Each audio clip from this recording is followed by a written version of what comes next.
Yo, what is going down, y'all? Welcome to the Sneaker Sessions, where it's more than a sneaker review. It's a look at the shoe and a sneaker conversation. I'm here to show the world. I'm here to show the world. Sitting across from me, the homie Dow Pal Antonio. We host the most underrated podcast twice a week on this channel, Mondays and Thursdays. But today we're going to take a look at the Yeezy Quantums. These came courtesy of the homie Jay Brown. Make sure you follow my man Jay Brown on Twitter. He came through with the alley-oop for my man Dow Pal Antonio. So that's why we're able to take a look at these. We didn't even know when this shoe was dropping. There's been a ton of leaks and speculation on this shoe for the last couple years. We didn't know when or where or what was going on. Now we know there are two different versions. This here is the lifestyle version, which was acquired in Chicago over All-Star Weekend this past weekend. And let's just start there, Dal. All the trucks driving around the streets, the promo, people having to turn in their other shoes. What was the deal with that?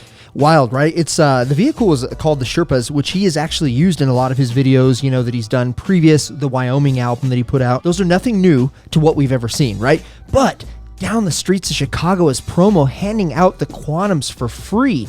Now, Adidas is saying they didn't authorize that, right? Exactly. Get into that for a second. Yeah, here's where the controversy is, right? They were giving them out for free out of these trucks in the streets of Chicago. But the crazy thing was there were other videos that leaked that stated that you had to turn in certain pairs of shoes to acquire these. Now, what I found is that is not the case. John Wexler came out and said, no, Adidas doesn't do that. No, that's unfair. We're not about that business.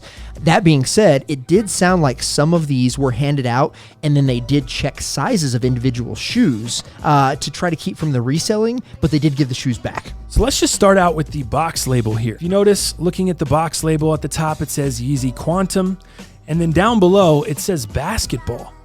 That's kind of confusing. Very confusing. Because it's like, is this the basketball model or is this the lifestyle model? Well, if you look around the internet a little bit, you'll see that the basketball model has a different cage that kind of goes over the top for a little bit more support. Yeah. This is not a cage. It's just kind of a nylon woven upper.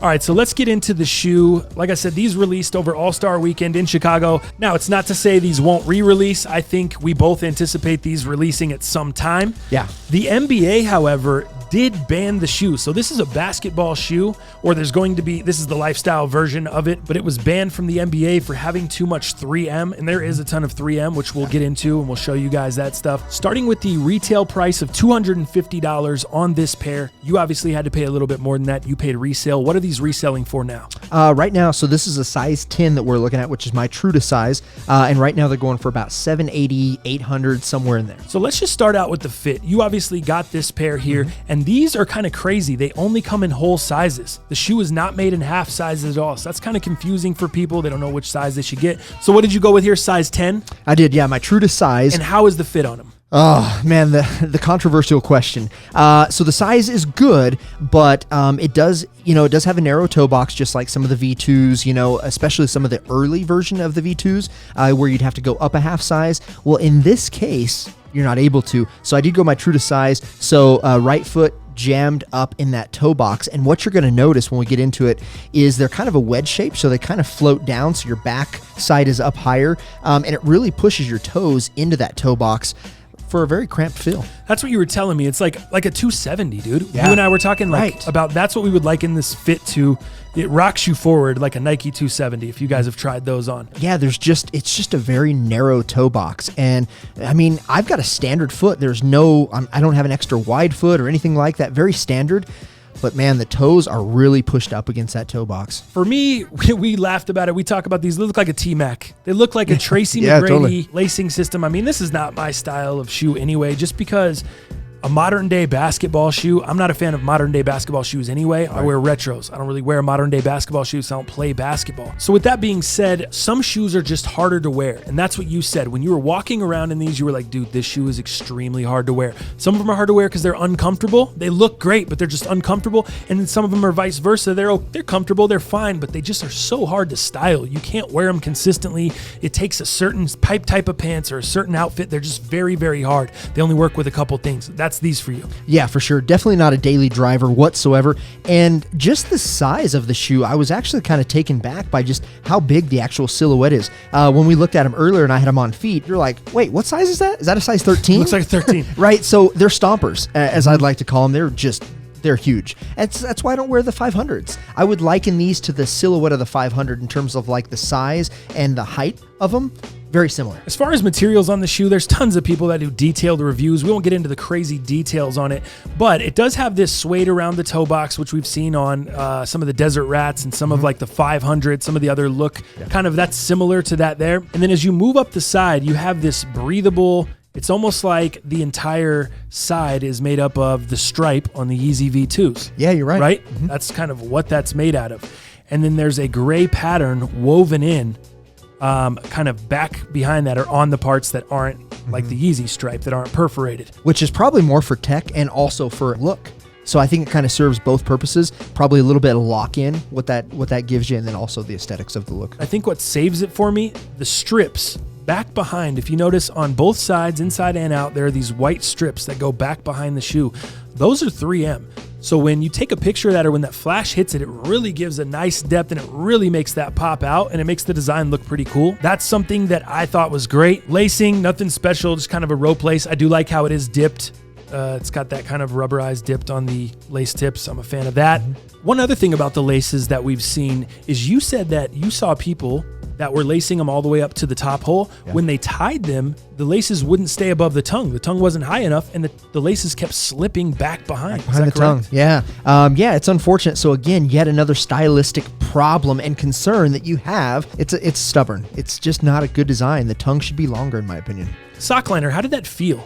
Just like the 500s, okay. Roughly very, very close to that. And then, of course, with this upper, this neoprene upper, very similar to the Aziles that have been a very popular model as well. Speaking of that model, let's get into this midfoot and this back heel panel. I think this is absolutely disgusting.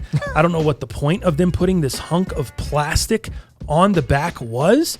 It doesn't look like it's necessary for me. It is all 3M, both the lighter silver and the black are 3M. And when we pulled these out of the box, there was almost like an extra white powder or like a 3M powder, spray. like a coating. It felt like it was getting on your hands. Not that it really was, but it felt like it. It was some kind of a coating on there for sure. But the back heel, do you feel like, in my opinion, now I hated the Azale. I hated that shoe. But I liked how it went up in the back. That was one of the things I was a fan of. Yeah. Why couldn't they have just kept that the same or similar in the back and not put this piece? It feels like this is going to restrict the boost and your foot is hitting like that. You need room for that boost to flex outward. How is it going to do that when you've just molded a hunk of plastic over? Yeah, well, and for me, when I look at it, man, it looks like just this little back piece is just glued to the upper, and it doesn't feel like completely stable whatsoever. It feels like it will just die out really quick after usage. So maybe with it flexing, maybe it pushes it off of this midsole. That's what they're saying on the basketball model is this is not going to go out so far. It's not going to be as wide because it's going to ensure more lockdown on the basketball model. So hopefully they fix that in a performance model. We don't have a release date on these, obviously, or an official release date other than they're throwing them out of the back of trucks, allegedly. Do we have a release date on the basketball model? There's rumors in the next month or two, but nothing stable. Nothing official. Yeah. That's kind of weird. Don't you think at All-Star Weekend they would have released the basketball model, All-Star basketball? Well, there was a couple players in them. I don't know if you saw Brandon Ingram. Yes. Yeah. Yep. But not going to release them though. Yeah. Outsole, kind of more like a basketball traction bottom with a single boost window. Yeah, the herringbone traction. Yep. All right, let's end with some quick hitters here. Are you going to keep the shoe? Probably not. Who would be the ideal person to buy this sneaker? Somebody who just is incredible at fits. So somebody who owns multiple pair of Fear of God 1s, for example, which are really hard, right? They go so high and they're just kind of harder to style. And you want to stunt. You want to have a pair that not a lot of people have because there's not been a global release. Lastly, if someone's going to pay resale for this sneaker, they want to make sure they get the right size. What do you recommend? Here's what I would say. So if you're a true to size 10.5, for example, go up the half size to the 11 because they're only whole sizes. Do not go down to the size 10 because, like I said, the toe box and the way that wedge design works, your toes are slammed to the toe box. So go on the safe side. go up a half if you can, if you're in between. I think that's going to do it for this pair, man. If you guys have any questions, leave them in the comments below or hit us up on social media. The homie Dow Palantonio owns the shoe, so he can pretty much answer anything you need to know about them. If you enjoyed today's video, you like the content here, please consider subscribing to the channel. Like I said, we host the most underrated podcast twice a week live on this channel. With all that being said, in the meantime, in between time, you get yours, I'll get mine, and we'll see you fools tomorrow. I gotta testify. Come up in the spot looking extra fly. For the day I die, I'ma touch the sky. Back when they thought pink polos would hurt the ride. Before Cam got the shit to pop, the doors closed. I felt like bad boy street team. I couldn't work the locks. Now let's go. Take them back to the plan. Me and my mama hop.